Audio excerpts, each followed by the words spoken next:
Okay. नमस्ते मेरे प्यारे बच्चों। बृहन्मुंबई महानगर पालिका शिक्षण विभाग द्वारा आयोजित ऑनलाइन तासिका में मेरे सभी प्यारे बच्चों का स्वागत है। आज हम कक्षा 9वीं विषय इतिहास, इसमें पाठ क्रमांक 9 जो है बदलता जीवन भाग 1, इसके बारे में विस्तार से अध्ययन करने वाले हैं। देखिए, हम लोग जो ये पाठ पढ़ रहे हैं बदलता जीवन भाग 1, इसमें सबसे पहले हम लोग उस पाठ के क्षमता विधान के बारे में जानेंगे। यहाँ पे जनमत निर्माण करना तथा नगरीय समाज सक्रिय करने में प्रसार माध्यमों की भूमिका तथा जिम्मेदारी को पहचानना, शहरीकरण एवं ग्रामीण जीवन की तुलना कर बताना, सामाजिक समता का समर्थन करने के संबंध में वह निर्माण होना और वैज्ञानिक दृष्टिकोण आत्मसात करना। तो चलिए देखिए, ये जो अब हम लोगों ने जो इतिहास का ये पूरा पाठ पढ़ा, तो अभी तक हमने वर्ष 1961 से लेकर वर्ष 2000 तक के कालखंड का जो है अध्ययन किया है। तो इसमें जो हमारा जो इतिहास है, तो इसमें पहले हमने देखा था कि इतिहास के साधन, और उसके बाद में हमने देखा कि 1960 के बाद की जो जो घटनाएं घटित हुई थी, इसके बारे में हमने चर्चा की थी इस किताब के माध्यम से। इसमें हमने देखा था कि भारत के सम्मुख जो 1960 के बाद में क्या क्या चुनौती आई, किस प्रकार से हमारा आर्थिक विकास हुआ, शिक्षा में किस प्रकार से हमारी प्रगति हुई, महिला और अन्य कमजोर वर्गों का किस प्रकार हम लोगों ने सशक्तिकरण किया, विज्ञान और प्रौद्योगिकी के बारे में हमने जाना था, और उसी के साथ साथ उद्योग तथा व्यापारों के बारे में, और किस प्रकार से इसमें बदलाव आया और 20वीं और 21वीं सदी में परिवर्तन की गति किस प्रकार से तीव्र हुई। तो अभी हम देखेंगे यहाँ पे कि अभी किस प्रकार से हमारे भारत में हमारा मानव जीवन जो है किस प्रकार से तेजी से बदल रहा है, इसके बारे में आज हम लोग इस पाठ के माध्यम से जो है चर्चा करेंगे। देखिए यहाँ पर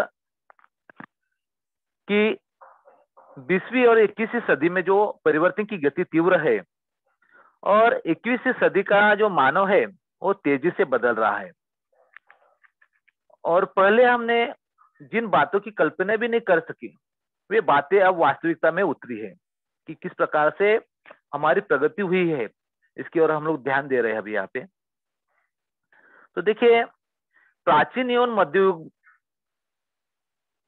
धर्म मनुष्य की एक महत्वपूर्ण पहचान थी। हमारे भारत, हम लोग को पता है कि हमारे भारत में विविध धर्म के लोग रहते, विविध जाति के लोग रहते थे। तो प्राचीन काल और मध्ययुगीन काल में जो है धर्म के नाम पे हिंदू, मुस्लिम, ईसाई, सिख, जैन, बौद्ध, पारसी, जू आदि धर्मों के सामने जो है आधुनिकीकरण ने जो है चुनौतियां खड़ी की थी।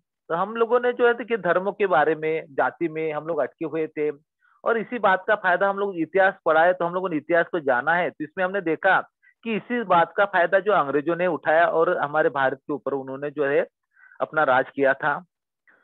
तो बाद में जो इसमें बदलाव आया और आधुनिकीकरण में जो है हमने देखा कि प्रत्येक धर्म के सामने जो है परिवर्तन की चुनौतियां खड़ी की है, प्रत्येक धर्म ने जो है। तो उसके बाद में डॉक्टर बाबा साहेब आम्बेडकर जी जो है, इन्होंने संविधान के माध्यम से जो है हमारी जो पारंपरिक विचारधारा है उसमें बहुत बड़ा परिवर्तन लाया था। कि हमने देखा कि हमारी जो पारंपरिक विचारधारा है उसमें हमारा जो देश अभी चल रहा है ये संविधान के तौर पे चल रहा है। जो लिखित रूप में जो संविधान लिखा गया है, हम लोग संविधान की उद्देशिका हर रोज जो है विद्यालय में पढ़ते हैं, उसमें हमने देखा है कि हम भारत के लोग जो है एक भारत को संपूर्ण प्रभुत्व संपन्न समाजवादी पंथ निरपेक्ष लोकतंत्रात्मक गणराज्य बनाने के लिए तथा उसके समस्त नागरिकों को जो है सामाजिक और आर्थिक, राजनीतिक न्याय, विचार, अभिव्यक्ति, विश्वास, धर्म और उपासना की स्वतंत्रता, प्रतिष्ठा और अवसर की समता प्राप्त कराने के लिए तब तथा उन सब में व्यक्ति की गरिमा और राष्ट्र की एकता और अखंडता जो सुनिश्चित करने वाली बंधुता बढ़ाने के लिए जो है हमारा संविधान जो है दृढ़ संकल्प होकर हम अपनी इस संविधान सभा में आज तारीख 26 नवंबर 1949 को एतद द्वारा इस संविधान को अंगीकृत और अधिनियमित और आत्मर्पित करते हैं। तो हम लोग हर रोज जो संविधान की उद्देशिका पढ़ते हैं, तो ये जो 26 नवंबर 1949 को जो संविधान हमारा लागू किया गया, तो इसके कारण जो है हमारी विचारधारा में जो है बहुत बड़ा परिवर्तन जो है आया है। चलिए आगे यहाँ पे हम देखेंगे यहाँ पे कि जो मौलिक अधिकार हमें संविधान के माध्यम से कौन कौन से मिले हैं। तो हमारे संविधान के अनुसार जो है कानून के सामने सभी भारतीय समान है। तो यहाँ पे जो है धर्म, वंश, जाति, लिंग अथवा जन्म स्थान के आधार पर जो है कोई भेदभाव जो है वो नहीं किया जाएगा। इसके ऊपर जो है प्रतिबंध लगा गया कि कोई भी धर्म के नाम पर ये धर्म का है, वो धर्म का है, सभी धर्मों को ये समान अधिकार जो है दिया गया है। स्त्री और पुरुष को जो है ये समता का अधिकार जो है हमारे संविधान के माध्यम से जो हमें मिला है। और कोई उच्च नहीं, कोई नीच नहीं, कोई जाति के आधार पर जो है कोई भेदभाव न करते हुए जो है कानून सबके जैसे समान है। सभी के लिए जो है कानून में जो है कानून के सामने सभी कैसे एक समान है। तो ये भेदभाव के ऊपर क्या किया गया है, यहाँ पे प्रतिबंध लगाया गया है। देखिए आप लोग को यहाँ पे समझ में आया होगा कि किस प्रकार से परिवर्तन जो है संविधान के कारण जो है आया है। तो सभी नागरिकों को जो है भाषण और अभिव्यक्ति स्वतंत्रता शांतिपूर्ण ढंग से बिना हथियार के एकत्रित तथा संगठित होने का और भारत के किसी भी राज्य में के क्षेत्र में मुक्त रूप से घूमने फिरने का, रहने का तथा स्थायी तौर पर रहने का जो है कोई भी व्यवसाय करने का अधिकार जो है प्राप्त है। ये हम लोगों को जो है यहाँ पे दिया गया है कि हम लोग जो है बिना संगठित हो सकते, शस्त्र के बिना जो है संगठित होकर अगर हमें जो कोई मांगे है हमारी, जैसे हम लोग 10वीं कक्षा में जो है राजनीति विज्ञान में जो है देखने वाले हैं कि जो किस प्रकार से संघर्ष चला, संगठन मतलब क्या, ये जो है राजनीतिक विज्ञान में इसके बारे में अध्ययन करने वाले हम लोग 10वीं कक्षा में आगे चल के आप लोग को रहेगा। तो हम लोग जो संगठित होना है तो बिना शस्त्र के माध्यम से हम लोग संगठित हो सकते हैं। जैसे कोई अपनी मांग है, उस मांग को लेकर जो है हम लोग जो है वो प्रस्तुत कर सकते हैं और उसका ये अधिकार जो है हम लोग को संविधान ने दिया है। तो उसी के साथ साथ सभी को भाषण एवं अभिव्यक्ति की स्वतंत्रता भी जो है इसके कारण जो हमें मिली है। और भारतीय राज्य क्षेत्र में जो है हम लोग कहाँ पर भी हमारे भारत भर में जो है घूमने फिरने की स्वतंत्रता जो है हम लोग को संविधान के कारण जो है यहाँ पे जो है मिली है। और कोई भी व्यवसाय करने की स्वतंत्रता हमें मिली। हम लोग जो है जैसे यहाँ पे हम लोग देखते हैं उत्तर प्रदेश से आप लोग आए हैं, कोई बिहार से आया है, यहाँ का व्यक्ति कोई चेन्नई में है, कोई गुजरात में है। तो हम लोग जो हमारा देश जो है एक संघ है, तो हम लोग भारत देश में कहाँ पर भी जो है हम लोग को व्यवसाय करने का जो है अधिकार प्राप्त है। भारत के किसी भी भाग में हमने रहने वाले नागरिकों को अपनी खुद की स्वयं की भाषा, लिपि और संस्कृति जो है उसको संवर्धन करने का अधिकार जो है हमें मिला है। और संविधान के इन प्रावधानों के कारण इस जाति व्यवस्था के ढांचे पर क्या हुआ, आघात हुआ है। इस तरह से हम लोग यहाँ पे देखा कि किस प्रकार से जो है हमें संविधान के कारण जो है अधिकार में मिले हैं। देखिए आगे इसी क्रम में हम बढ़ते हैं। देखिए बेटा संविधान के प्रावधान के परिणाम क्या हुए कि संविधान के इन प्रावधानों के कारण जो है जाति व्यवस्था के ढांचे पर आघात हुआ है और वंश परंपरागत व्यवसाय की जो कल्पना है कालबाह्य होने में सहायता मिली और जीवन के सभी क्षेत्रों में परिवर्तन की शुरुआत हो गई। और इन प्रावधानों के परिणाम यंत्रों पर भी किस प्रकार हुआ ये जो है हम लोग बाद में देखेंगे। क्योंकि यहाँ पे हम लोग यहाँ पे दिखाई दे रहे हैं हमारे भारत देश के प्रथम राष्ट्रपति डॉक्टर राजेंद्र प्रसाद जी जो संविधान सभा के अध्यक्ष थे और मसौदा समिति के जो अध्यक्ष थे हमारे डॉक्टर बाबा साहेब अम्बेडकर जी जो है ये किताब जो है संविधान के जो हमारी पुस्तिका जो है वो सौंपते हुए हम लोग को यहाँ पे जो तस्वीर हमें यहाँ पे दिखाई दे रही है। यहाँ पे हम लोग को जो दिखाई दे रहे हैं ये हमारे पहले प्रथम राष्ट्रपति जो है डॉक्टर राजेंद्र प्रसाद जी और मसौदा समिति के अध्यक्ष जो भारत रत्न डॉक्टर बाबा साहेब अम्बेडकर जो है इनकी तस्वीर यहाँ पे हम लोग को दिखाई दे रही है। कि हमें यहाँ पे देखा कि इस संविधान के प्रावधान के कारण जो है, देखिए कि हमारे जाति व्यवस्था के ढांचे पर क्या हुआ, आघात हुआ। और वंश परंपरागत जो व्यवसाय की कल्पना थी कि पहले कैसा था कि कोई व्यक्ति जो था, जो वंश परंपरागत चलते आए हुए कुमार है तो कुमार का लड़का भी कुमार के काम करता था, दूसरे काम नहीं करता था, ये व्यवसाय चला आता था। लेकिन बाद में क्या हुआ, इसी कारण जो है जीवन के सभी क्षेत्र जो है इसमें परिवर्तन की शुरुआत हुई। अभी किसी को भी कोई व्यक्ति जो है, हम लोग उसके व्यवसाय के आधार पर उसकी जाति या कोई हम लोग उसको घोषित नहीं कर सकते। तो इसमें क्या हुआ, बदलाव आया। अभी हम लोग देखेंगे कि पहले जो है किस प्रकार से ब्रिटिश काल में जो है ये जो वर्ग जो है हमारे, मतलब किस तरह से जाति व्यवस्था थी, किस प्रकार से वर्गों में बटे थे, ये जो है हम लोग रेल के एक उदाहरण के माध्यम से हमने उसे समझ सकते हैं। देखिए यहाँ पे जो है ब्रिटिश शासन काल में जो रेल डिब्बों के 4 प्रकार थे। एक फर्स्ट क्लास था, सेकंड क्लास, इंटर क्लास और थर्ड क्लास, ऐसे 4 वर्ग थे। और तीसरे वर्ग के यात्रियों के लिए जो मामूली सी सुविधा हो, उन यात्रियों की ओर देखने का नकारात्मक दृष्टिकोण।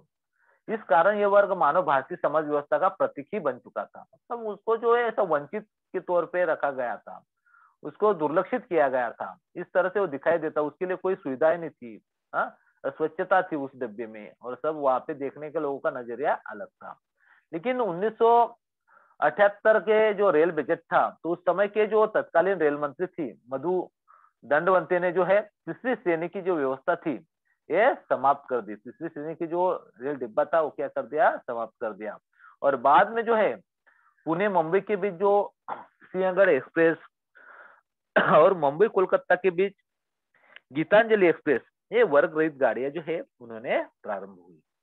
जो देखिए यहाँ पे हम लोगों ने देखा कि किस प्रकार से जो एक मतलब रेलवे का डिब्बा था जो फर्स्ट क्लास, वहां पे जो थे कि किस प्रकार से, मतलब अभी भी हम लोग देखते हैं कि एसी कोच होता है वो, और स्लीपर कोच होता है। तो उस समय में जो है कि इस तरह से 4 वर्ग में जो है वो लोगों को ये रेल के जो डिब्बे थे ये 4 प्रकार के थे, और लोग first class, second class, inter class, third class. और जो तीसरे क्लास वाला जो डब्बा था वहां पर जो थे, हमने देखा कि मामूली सी सुविधा थी, और लोगों का क्या था, उसे देखने का जो नजरिया जो था वो अलग था।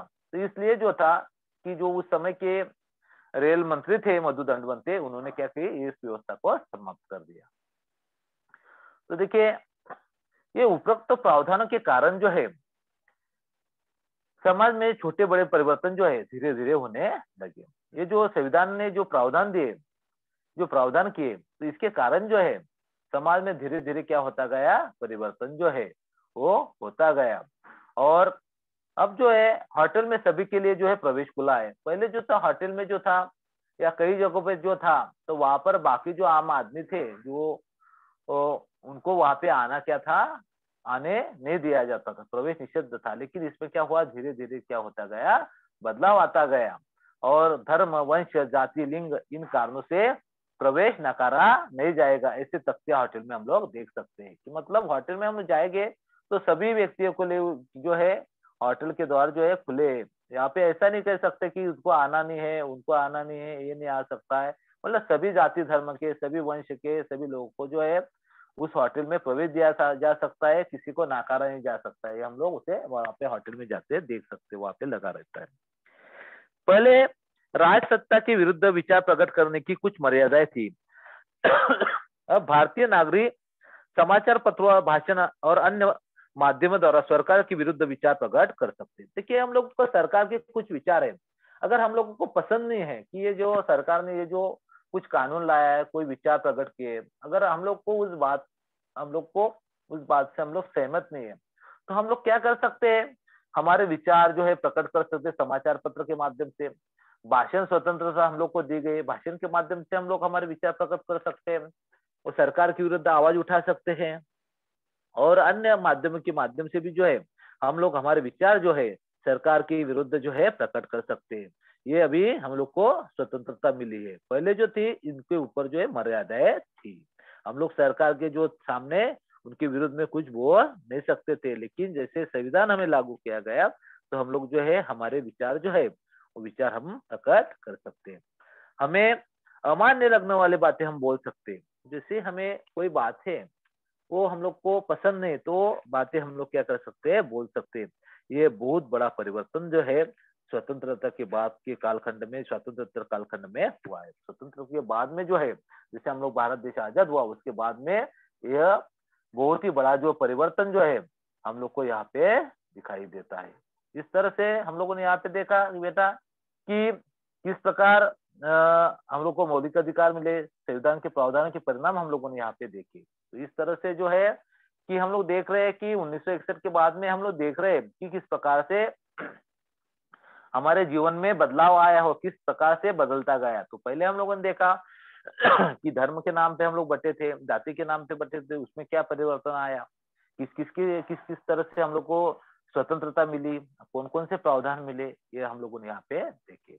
अभी हम लोग आगे चलेंगे, इस क्रम में देखेंगे कि परिवार संस्था जो है। देखिए बेटा, भारत में जो है परिवार पद्धति है, और हमारे भारत में की जो परिवार पद्धति है वो सभी विश्व में सभी देश जो है भारत के इस पद्धति को और भारत का जो समाज में और अपने रिश्तेदारों में जो स्नेह संबंध है वो किसी देश में हम लोग को दिखाई नहीं देता है। तो देखिए कि स्वतंत्र पूर्व कालखंड में जो है परिवार संस्था भारतीय समाज की एक प्रमुख पहचान थी।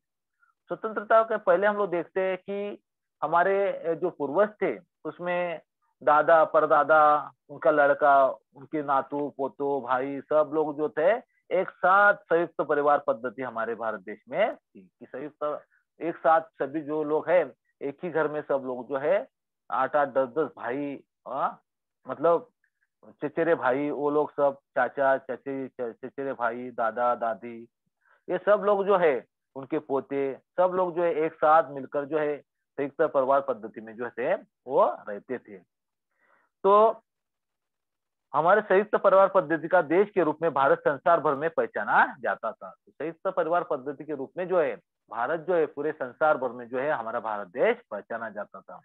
और वैश्वीकरण की जिस प्रकार से लहर आई, वैश्वीकरण के बाद में जो है विभक्त परिवार पद्धति को जो है प्रोत्साहन मिला।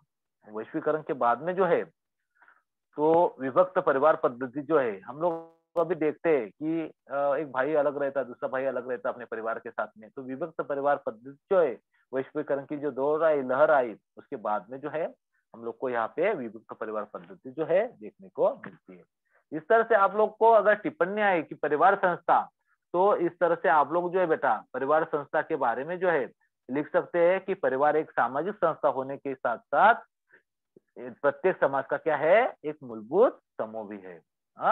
और स्वतंत्र प्राप्ति के पूर्व परिवार संस्था भारतीय समाज की क्या थी, एक मुख्य पहचान थी। और भारत प्रमुख रूप से संयुक्त परिवार पद्धति के देश रूप में पहचाना जाता था, लेकिन वैश्वीकरण और औद्योगिकरण के कारण बड़े पैमाने पर हो रहे स्थलांतर के परिणाम स्वरूप स्वतंत्र और संयुक्त परिवार पद्धति का विघटन होने लगा। संयुक्त परिवार पद्धति जो थी उसका विघटन हुआ और विभक्त परिवार पद्धति को बढ़ावा मिला। परिवार संयुक्त हो अथवा विभक्त, दोनों स्थितियों में यह स्थायी स्वरूप की संस्था ही है। तो इस तरह से हमने देखा कि जिस तरह से अभी औद्योगिकरण हुआ, लोग अपने गांव छोड़ के आए, तो उसके कारण क्या हुआ, यहाँ पे विभक्त परिवार पद्धति को क्या मिला, बढ़ावा मिला। इस तरह से हम लोग जो है यहाँ पे परिवार संस्था के बारे में जो अगर आप लोग को अवधारणा है इसमें ये लिख सकते हैं। चलिए आगे इसी क्रम में देखते हैं हम लोग कि समाज कल्याण। तो दूसरा हमारा है आगे समाज कल्याण, कि यहाँ पे कल्याणकारी राज्य। तो कल्याणकारी राज्य जो स्थापित करना क्या है, हमारा उद्देश्य है। और हमने संविधान में जो है लिखा है कि कल्याणकारी राज्य का उल्लेख करने वाला भारत विश्व का क्या है, पहला देश है। भारत में संविधान में उल्लेखित किया गया है और कल्याणकारी राज्य का उल्लेख जो है किया गया है। तो ये भारत विश्व का क्या है, उल्लेख करने वाला विश्व का पहला देश है जिन्होंने अपने संविधान में जो है उल्लेख, हमारे भारतीय संविधान में उल्लेख जो है इस बात का हुआ है। देखिए यहाँ पे कि नागरिकों को पूर्ण रोजगार, स्वास्थ्य सुविधाएं और शिक्षा तथा विकास के अवसर उपलब्ध कराना समाज कल्याण कार्यक्रम के उद्देश्य है। हमारे भारत के नागरिकों जो है संविधान का यह है कि नागरिकों को पूर्णता से रोजगार मिलने चाहिए और स्वास्थ्य सुविधाएं मिलनी चाहिए, अच्छी शिक्षा मिलनी चाहिए, लोगों का विकास के अवसर उन्हें मिलने चाहिए। ये जो है समाज कल्याण कार्यक्रम के क्या है उद्देश्य है। तो हम लोग यहाँ पे देखते हैं कि हमारे यहाँ पे सरकारी स्वास्थ्य के लिए जो सरकारी अस्पताल खोले गए हैं, बड़े बड़े विद्यालय जैसे आप लोग पढ़ते हैं। पहले जमाने में ऐसा नहीं था, लोगों को बहुत शिक्षा के लिए अभी गांव गांव में जो है विद्यालय खुले, जो छोटे से भी गांव रहेगा वहां पे भी हम लोग को शिक्षा मिलती है। और छोटे छोटे गाँव में भी हम लोग देखते हैं कि अभी अस्पताल खोले गए हैं। हाँ, और सभी नागरिकों को रोजगार देने चाहिए। ये जो और हर एक नागरिक का विकास होना चाहिए, ये जो अवसर जो है ये उपलब्ध कराना जो है समाज कल्याण कार्यक्रम जो है इसका प्रमुख उद्देश्य है। तो देखिए कि स्वतंत्रता के बाद में स्वतंत्रोत्तर भारत के सामने जो है कौन कौन सी सामाजिक चुनौतियां थे, वो चुनौतियों को हम लोग देखेंगे कि भारत में जो है हम लोग देखा कि सामाजिक और आर्थिक सांस्कृतिक विषमता, यहाँ पे हम लोग देखते हैं कि कुछ लोगों के पास में ज्यादा पैसे, जैसे हम लोग को समाजवाद, इससे समाजवाद की अनुभूति आती है कि गुने चुने लोगों के पास में पैसा और बाकी लोग जो है गरीबी। तो इस तरह से समाज हम लोग जो है आर्थिक विषमता, सामाजिक विषमता, सांस्कृतिक विषमता, हाँ, इस तरह से ये जो है सामाजिक चुनौतियां जो थी वो बड़ी मात्रा में व्याप्त थी कि कुछ लोगों के पास ही जो है उत्पादन के संसाधन जिस लोगों के पास रह गए वो क्या करता है, बाकी लोग के शोषण करते हैं।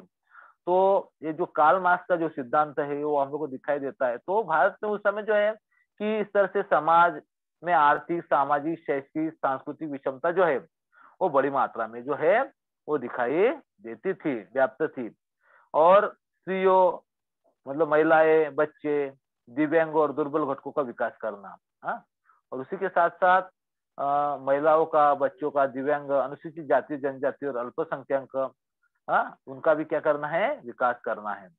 तो उन तक विकास के अवसर पहुंचाना जो था आवश्यक था।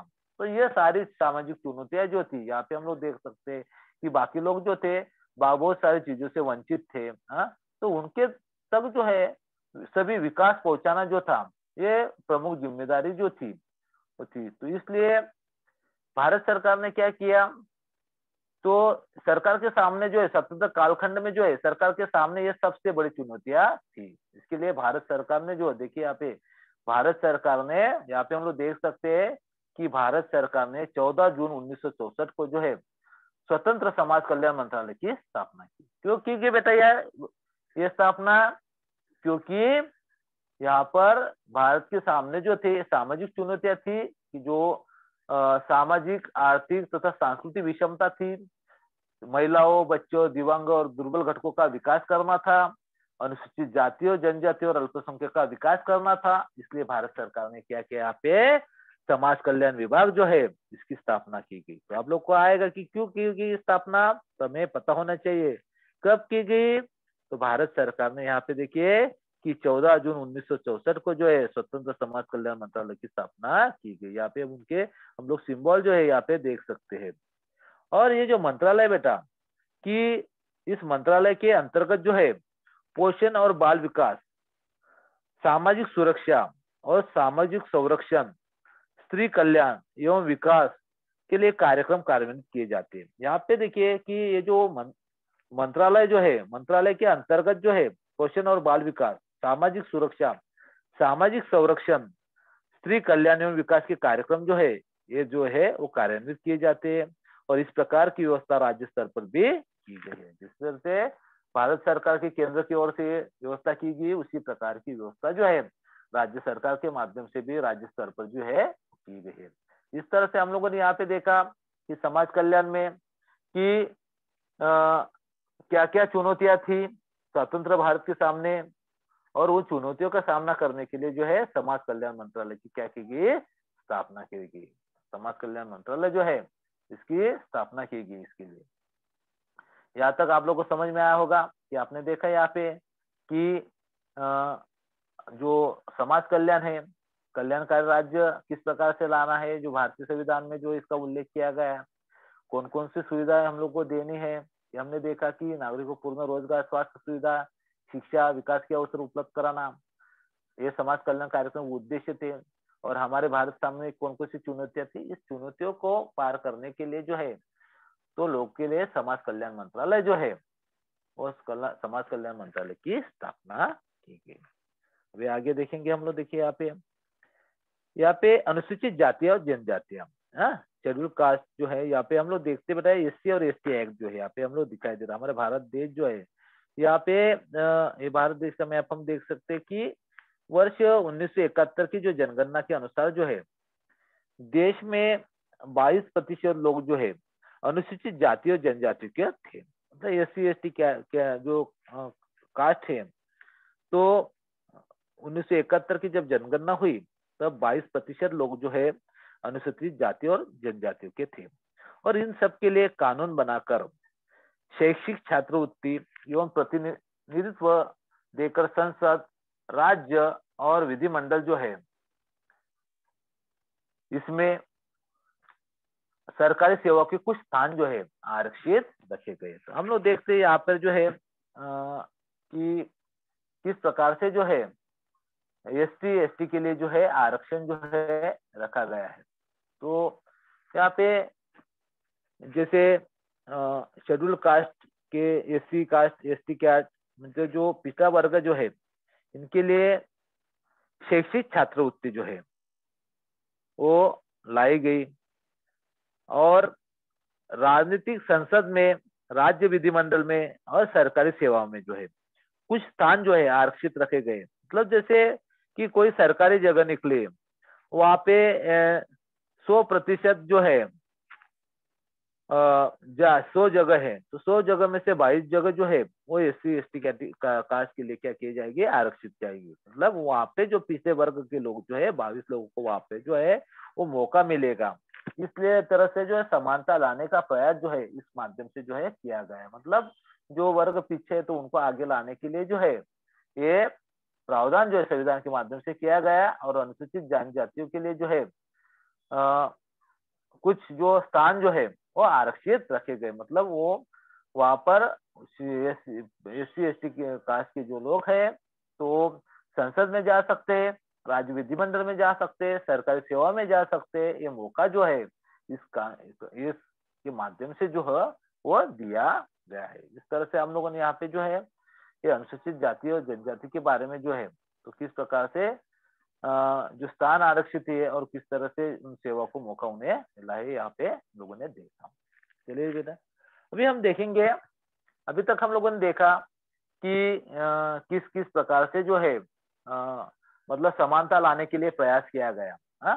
तो उसी प्रकार से देखिए हमारे भारत देश में जो है सार्वजनिक स्वास्थ्य के बारे में जो बड़ा बदलाव आया और बहुत बड़ा डेवलपमेंट किया गया। जिससे हम लोगों ने देखा कि अभी कोरोना महामारी चल रही है, वहां पर भी जो है वैक्सीनेशन किया गया और बड़ी मात्रा में जो है हमारे भारत देश में वैक्सीनेशन हुआ।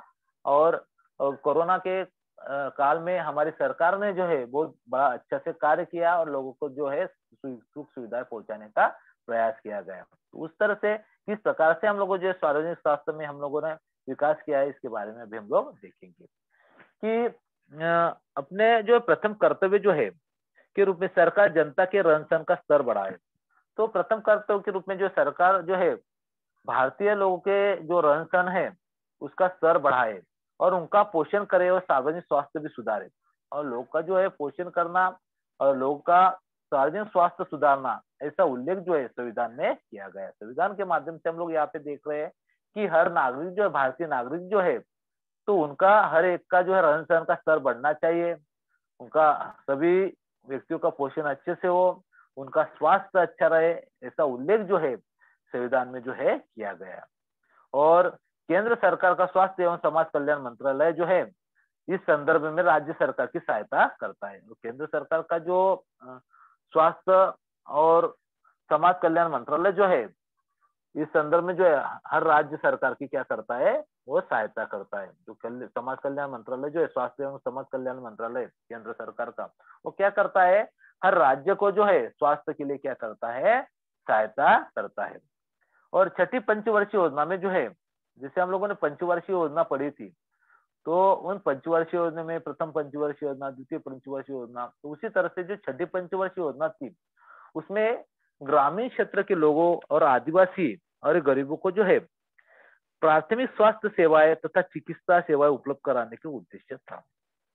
जो ग्रामीण जनता है और जो आदिवासी दुर्गम स्थान पे रहते हैं, पहाड़ी इलाके में रहते हैं, जो गरीब है, हाँ, तो ये इनको जो वंचित है, उनको कोई सुख सुविधाएं मिल दुर्लक्षित किया गया है। तो ऐसे लोगों के लिए जो है प्राथमिक स्वरूप की स्वास्थ्य सेवाएं तथा चिकित्सा सेवा उपलब्ध करा देने का उद्देश्य छठी पंचवर्षीय योजना में था। तो स्वास्थ्य के संदर्भ में देखिए हम लोगों ने देखा यहाँ पे कि 4 प्रकार की जो पद्धतियां है, प्राकृतिक उपचार की 4 प्रकार की पद्धतियां है। अभी हम देखेंगे कि प्राकृतिक तौर की जो 4 प्रकार की जो पद्धतियां है उसमें है एलोपैथी, एक है यूनानी, होम्योपैथी और आयुर्वेद। ये इस तरह से 4 प्रकार की पद्धतियों द्वारा लोगों का स्वास्थ्य उत्तम रखने का प्रयत्न किया जाता है। तो हमारे भारत में देखिए एलोपैथी भी है, यूनानी भी है, होम्योपैथी भी है, आयुर्वेद भी है। इस प्रकार से लोगों को, मरीजों को इलाज करने का, स्वास्थ्य को उत्तम रखने का जो प्रयत्न जो है ये 4 पद्धति, उपचार पद्धति के माध्यम से जो है वो किया जाता है। इस तरह से ये प्राकृतिक उपचार पद्धतियां जो है हम लोग को 4 प्रकार की यहाँ पे है। तो इस तरह से सार्वजनिक स्वास्थ्य के बारे में हम लोगों ने यहाँ पे देखा। देखिए कि ये स्वास्थ्य सेवा की प्रमुख घटनाएं जो है यहाँ पे जो है कौन कौन से, जैसे यहाँ पे हम लोग अभी देखेंगे ओपन हार्ट शल्य क्रिया, जयपुर फुट के बारे में देखेंगे, मूत्रपिंड प्रत्यारोपण के बारे में देखेंगे, टेस्ट ट्यूब बेबी के बारे में देखेंगे, और टीकाकरण अभियान जो है उस तरह से प्लस पोलियो अभियान जो है इसके बारे में अभी हम लोग आगे चर्चा करेंगे। देखिए यहाँ पे आप लोगों को दिखाई दे रहा है बेटा, ये है ओपन हार्ट सर्जरी जो है, मतलब जो ब्लॉकेज तैयार हो जाते हैं, ओपन हार्ट सर्जरी जो है वो की जाती है। तो स्वास्थ्य के क्षेत्र में हुए परिवर्तन के कारण जो है हमारे भारतीयों का जीवन जो है अधिक चिंता रहित है। मतलब पहले जो था कि बहुत सारी सुख सुविधाएं मिलती नहीं थी, अस्पताल नहीं थे, दवाखाने नहीं, मतलब कुछ सुविधाएं नहीं थी, उपचार पद्धतियां नहीं थी। तो बहुत सारे मरीजों को क्या हो जाता था, वो बहुत सारे लोग जो है अपनी जान गंवा बैठते थे, उनको सही समय पे इलाज न मिलने के कारण या वो सुख सुविधाएं न होने के कारण। और बहुत सारे ऐसी सर्जरियां थी तो इसके लिए हम लोग को जो है बाहर विदेश में जाना पड़ता था। तो लेकिन अभी हमारे भारत देश ने भी क्या किया, इसमें स्वास्थ्य के बारे में जो है बहुत सारा बदलाव किया है और बहुत बड़े परिवर्तन आया, और उसके कारण जो है हमारे भारतीयों का जीवन भी जो है अधिकाधिक चिंता रहित होने लगा। तो वर्ष 1962 में जो है तमिलनाडु की वेल्लूर स्थित जो क्रिश्चियन मेडिकल कॉलेज है, तमिलनाडु में जो वेल्लूर है उसके नजदीक जो क्रिश्चियन मेडिकल कॉलेज है तमिलनाडु के वेल्लूर में, वहां पर डॉक्टर एन गोपीनाथन के नेतृत्व में जो है भारत में ओपन हार्ट सर्जरी जो है सफलतापूर्वक की गई। देखिए यहाँ पे जो है ओपन हार्ट सर्जरी जो है हमारे भारत देश में जो है डॉक्टर एन गोपीनाथन जो थे उनके नेतृत्व में जो है इस सफलतापूर्वक ढंग से जो है सर्जरी का कार्य जो है किया गया। इस कारण ऐसे उपचारों के लिए जो है हम लोग को विदेश जाने की आवश्यकता नहीं रही। तो ऐसे उपचारों के लिए जो है महंगा खर्चा था और हम लोग को बाहर जाना, दूसरे देश में जाना, वहां से ये करना पड़ता था। लेकिन ये जो हमारे स्वास्थ्य में जो सार्वजनिक स्वास्थ्य जो है इसमें किस तरह से बदलाव आया, किस तरह से हम लोग डेवलप होते गए और किस किस नए नए जो है शस्त्रक्रिया जो है भारत देश ने विकसित की, तो इसके कारण जो है हमें विदेश जाने की आवश्यकता नहीं रही। तो आपको एक क्वेश्चन आएगा कि पहले जो ओपन हार्ट सर्जरी कहाँ पर की गई, तो तमिलनाडु के वेल्लूर में। हाँ, किसके नेतृत्व में, तो डॉक्टर एन गोपीनाथन के नेतृत्व में की गई। इस तरह से आप लोग को समझ में आया होगा कि ओपन हार्ट सर्जरी जो है, हाँ, इसे समझिए। आगे देखेंगे हम लोग कि ये जयपुर फुट। देखिए कि यहाँ पे हम लोग को यहाँ पे ये जो कृत्रिम पैर दिखाई दे रहे हैं कि पहले जो था किसी का कोई अपघात हो जाता था और वो बेचारा अपना पैर जो था वो गवा बैठता था, तो उस समय उस व्यक्ति को बिना पैर के क्या करना पड़ता था, रहना पड़ता था। इसलिए देखिए कि जयपुर फुट की खोज से जो है भारत के जो दिव्यांगों का जीवन बदल गया। और 1968 से पूर्व जो है एकाध व्यक्ति जब दुर्घटनाग्रस्त होकर अपना पैर गवा बैठता है तो शेष जीवन उसे बहुत कठिनाई का क्या करना पड़ता है, सामना करना पड़ता है, उस कठिनाई के साथ में गुजरना पड़ता था। किसी व्यक्ति का कोई दुर्घटना में जो पैर गवा बैठा, खुद चला गया, तो उसको क्या करना पड़ता था, बहुत सारा कठिनाई करनी पड़ती थी। एक पैर पे चलना है, नहीं तो दोनों पैर, नहीं तो कैसे चलेंगे, हाँ। तो इस पर उपाय के रूप में जो है डॉक्टर प्रमोद शेट्टी जो थे, उन्होंने एक कुशल कारीगर ढूंढा जिसका नाम था रामचंद्र शर्मा। और इन रामचंद्र शर्मा की सहायता से जो है उन्होंने कृत्रिम हाथ और पैर, नाक, कान जो है तैयार किए। जिस व्यक्ति को पैर नहीं, हाथ नहीं, नाक, कान जो है उन्होंने कृत्रिम तौर से तैयार किए। जिन्होंने डॉक्टर प्रमोद शेट्टी जो है उन्होंने जो कुशल कारीगर था रामचंद्र शर्मा, उसकी सहायता ली। और इस तरह से हम लोग यहाँ पे चित्र में दिखाई दे रहा है हम लोग को, इस तरह से पैर जो है उन्होंने तैयार किए। तो ये क्या हुआ, इसका फायदा क्या हुआ कि ये जो पैर तैयार किए, इसका क्या फायदा हुआ कि जयपुर फुट तकनीकी के उपयोग से जो तैयार किए गए जो कृत्रिम अंगों के कारण दिव्यांग रोगी जो है नंगे पैर जो है उबड़ खबर जमीन पर चलना, दौड़ना, साइकिल चलाना, खेतों में काम करना, पेड़ पर चढ़ना, पर्वतारोहण करना जैसे काम जो है सहजता के साथ वो कर सकता है। इस कृत्रिम पैर में जूता पहनने की आवश्यकता न होने से क्या हुआ है, जूते का भी खर्चा बचता है। तो देखिए ये जो कृत्रिम पैर है इसके कारण जो है वो व्यक्ति जो है दौड़ सकता है, चल सकता है, पेड़ों पर चढ़ सकता है, साइकिल चला सकता है, हाँ, पर्वतों पर चढ़ सकता है, हाँ, ये उसको फायदा हुआ। और इसको ये पैर लगाने के कारण जो है उसको जूता पहनने की क्या है, जरूरत नहीं है। उसी के साथ साथ वो अपने पैर को मोड़ सकता है, पालथी मारकर बैठ सकता है। और ये सब क्या हुआ, ये कृत्रिम पैर को के कारण ही संभव हो गया। और कोई पानी में तथा गीली अवस्था में काम करने के लिए जो है पैर सुविधाजनक होता गया। इस तरह से जो देखिए बेटा जयपुर के तकनीक का क्या फायदा हुआ वो हम लोगों ने यहाँ पे देखा। आपको परीक्षा में आया कि जयपुर पर तकनीकी क्या फायदा हुआ, तो आप लोग ये बता सकते हैं कि चल सकता है, फिर सकता है, हाँ, इस तरह से फायदे हम लोग जो है उसे देख सकते हैं। ये आपको समझ में आया होगा। चलिए आगे देखेंगे हम लोग वृत्तपिंड प्रत्यारोपण, जैसे किडनी ट्रांसप्लांट। यहाँ पे हम लोग देख सकते हैं कि कल ही आप लोगों ने जो है हमारे यहाँ पर डॉक्टर जो थे आए हुए थे, तो कल उनका हम लोगों ने लेक्चर सुना होगा, हाँ। तो इस तरह से देखिए बेटा कि उन्होंने बहुत सारी चीजें बताई कि किडनी ट्रांसप्लांट जो हम लोग यहाँ पे देख सकते बेटा कि तात्या राव लहाने जो डॉक्टर तात्या राव लहाने जो है उन्होंने किया था कि उनका भी जो था किडनी फेल हुआ था, तो उनकी माताजी जो है उन्होंने उनको किडनी दी और उसके कारण जो है किडनी के ऊपर जो है इंसान रह सकता है।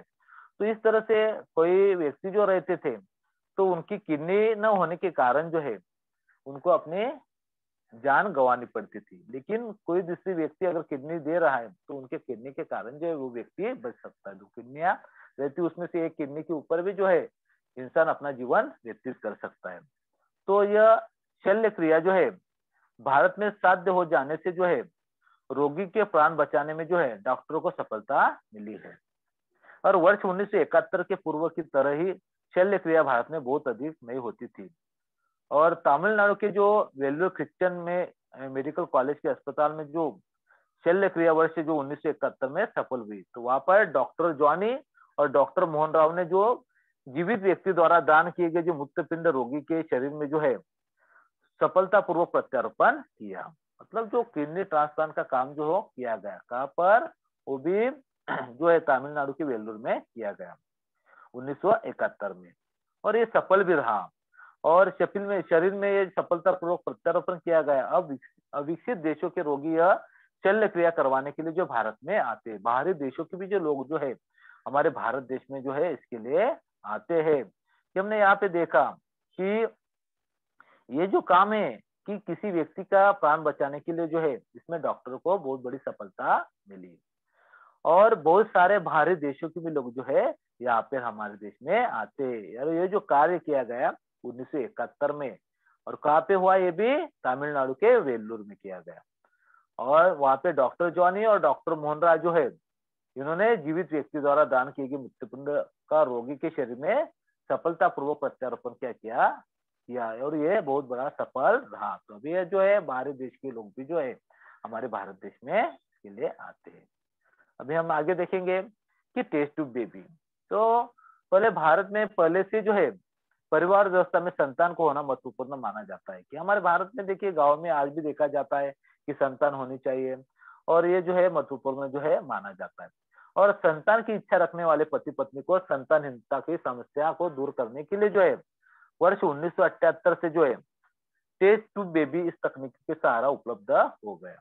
तो पहले बाकी लोग जो था अपना विवाहित लोग थे, तो संतान न होने के कारण वो दुखी रहते थे और अपना जीवन ये होता था, दुखमय हो जाता था उनका जीवन। किसी को लगता मुझे लड़का होना चाहिए या लड़की होनी चाहिए, नहीं होता था वो दुखी हो रहते थे।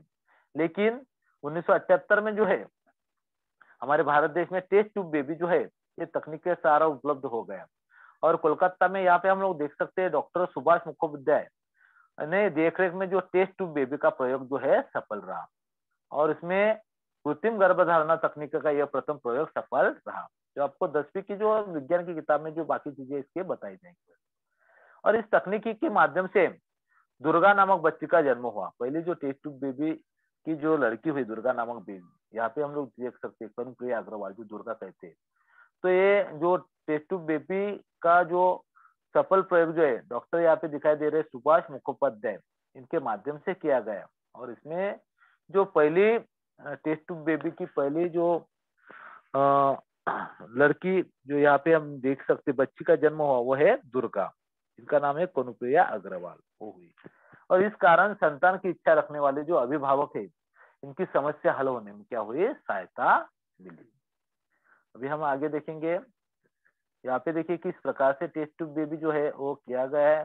दवे द्वारा अंडाशय को उत्तेजित कर किया जाता है। उसके बाद अंडाशय अंडकोश से अंडे निकालना और अंड का निषेचन करना, निवेचन करना। और यहाँ पे हम लोग जो है इस क्रम से जो है ये साखरी के माध्यम से जो है टेस्ट ट्यूब बेबी के जो है चक्र जो है यहाँ पे जो स्क्रीन पे आप लोग को दिखाई दे रहा है। 3-5 दिन के बाद में क्या करना, ये जो है पूरे प्रक्रिया जो है टेस्ट ट्यूब बेबी के यहाँ पे हम लोग स्क्रीन पे देख सकते हैं।